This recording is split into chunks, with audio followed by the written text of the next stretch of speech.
yaitu seremonial peresmian gedung baru TPA KB Ruang Sensori.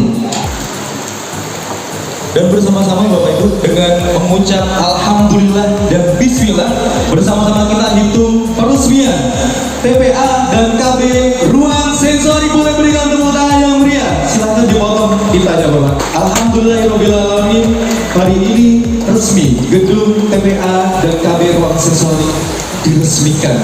Iya, jadi alhamdulillah sebenarnya kami itu termasuk sekolah yang sangat baru. Kami baru berjalan selama 7 bulan. Kami berawal dari sebuah garasi mobil yang kecil yang ada di Kerandon. Dulu kami sempat menyebarkan brosur di CFD, ke tetangga, dan lain sebagainya. Kita berharap ada beberapa orang tua yang percaya bahwa ada loh sekolah yang ternyata peduli dengan sensorik dan motorik anak. Karena ruang sensori sendiri itu lahir dari kegelisahan saya pribadi sebagai pendiri, karena kebanyakan orang tua itu sudah panik duluan dengan anak kecil yang belum bisa baca, menulis, dan menghitung. Padahal memang anak belum waktunya seperti itu. Jadi memang saya fokusnya itu ingin menumbuhkan anak sesuai dengan fitrahnya, yaitu membuat stimulasinya lebih matang dengan kegiatan sensorik dan motorik. Dan itu adalah keunggulan kami, karena di kota ini alhamdulillah kami sebagai satu-satunya yang menjadikan kegiatan tersebut sebagai inti dari pembelajaran. Jadi bisa dilihat di sini banyak karya-karya dari anak-anak, ini semua juga keunggulan kami karena selain kita peduli dengan kegiatan motoriknya, setiap hari anak diajak untuk berproduksi, berkreasi. Jadi memang dilatih sebagai otak anak itu terus berimajinasi, berpikir kreatif, kemudian di kemudian harinya nanti bisa menyelesaikan problem solving dengan baik.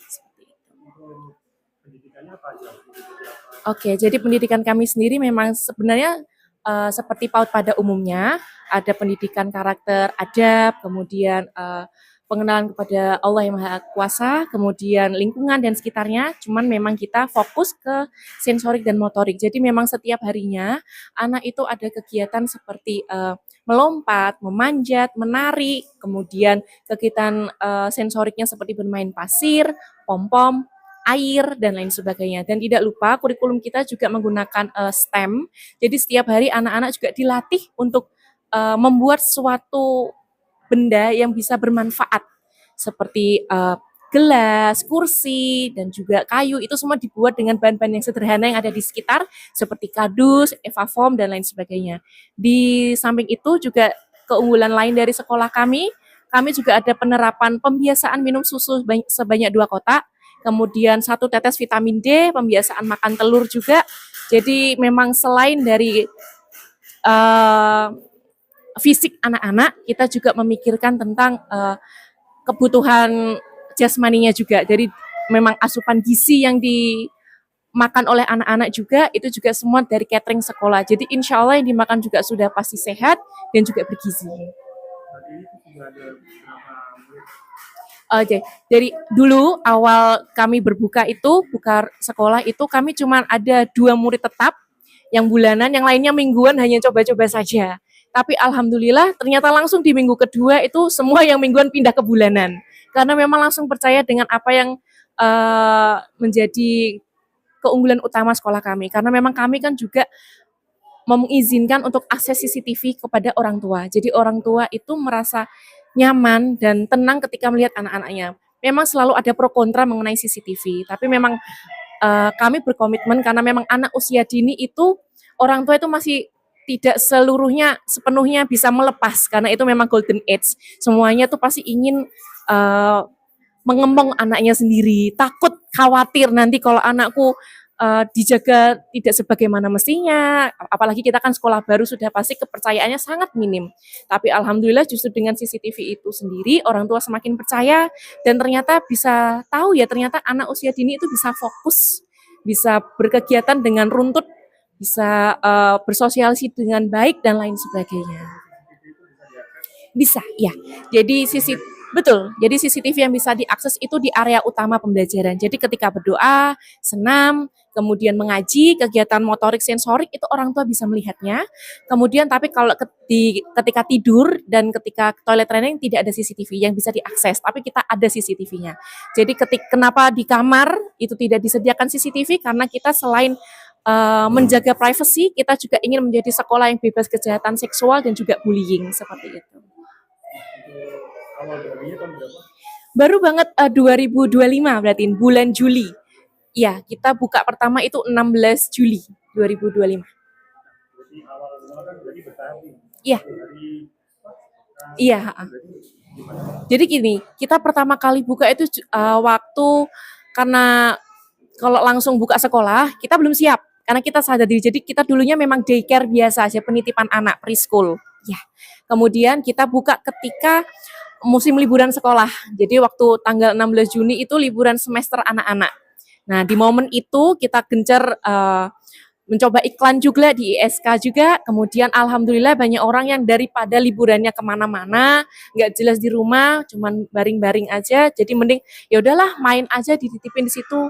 Tapi ternyata alhamdulillah karena memang kegiatannya juga membuat anak-anak yang takut dulu dengan ketinggian, naik tangga pun nggak berani. Sekarang alhamdulillah berani dan sangat lincah, bisa pandai naik berakiasi juga, jadi alhamdulillah. Jadi memang awalnya itu dari liburan sekolah, kemudian berlanjut sampai sekarang menjadi sekolah beneran kita, seperti itu.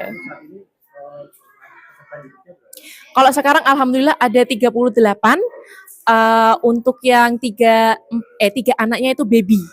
Jadi yang lainnya itu usia preschool, usia dari mulai 2 sampai 3 tahun. KB. Nah, betul? Yang tiga jumlah itu berarti TPA-nya. Iya, betul. KB-nya Oh, sama. Itu sudah digabung. Jadi TPA-nya itu kan ada 2 kelas, ada baby class dan juga baby walker. Baby kelasnya itu ada 3, kemudian baby walkernya itu sekitar 18, sisanya itu ke KB. Iya. untuk di sini tuh lokasinya mana? Ini di Prambatan Lor. RT 3, RW 3. Jadi memang sebelumnya karena di situ di garasi itu memang kita kan menerapkan sistem kuota. Jadi memang kita bukannya sekolah baru mumpung kita siapa yang mau daftar ayo. Jadi kita memang tidak seperti itu. Jadi memang sampai sekarang pun kita masih menolak siswa. Maka dari itu karena di garasi mobil Kerandon sebelumnya pun sudah penuh, sudah tidak layak karena memang muridnya semakin banyak. Yang namanya anak kan suka lari ke sana dan ke sini ya. Jadinya memang alhamdulillah dalam bulan Juli kita buka sekolah, bulan depannya kita langsung bangun ini. Jadinya mohon maaf sekali kalau memang kondisi sekolah memang belum 100% jadi, karena yang penting anak di sana tidak kebocoran terlebih dahulu, lebih nyaman, bisa lebih lari-lari terlebih dahulu seperti itu. Insya Allah nanti kalau di sini nanti kita cuman setiap kelas KB kecil 15, KB besar 15, untuk yang TPA hanya 10 saja. Seperti itu. Karena bisa ini dan KB-nya. Iya, memang sudah inden alhamdulillah dari bulan Desember. Untuk yang KB besar sudah penuh, tinggal yang KB kecil dan juga TPA saja. Harapannya dengan adanya ini, Ya semoga orang tua juga mengerti mengenai keseriusan kami dalam membimbing anak-anak, karena memang selain kegiatan pasti kan juga butuh fasilitas yang lebih baik, karena di sana memang sempit dan juga sering terkena asap dari paparan rumah tetangga yang masih memasak dengan kayu. Kita usahakan untuk pindah dan membangun di sekolah yang lebih layak, jadi memang agar anak-anak bisa bernafas lebih lega, berlari lebih luas dan lain sebagainya.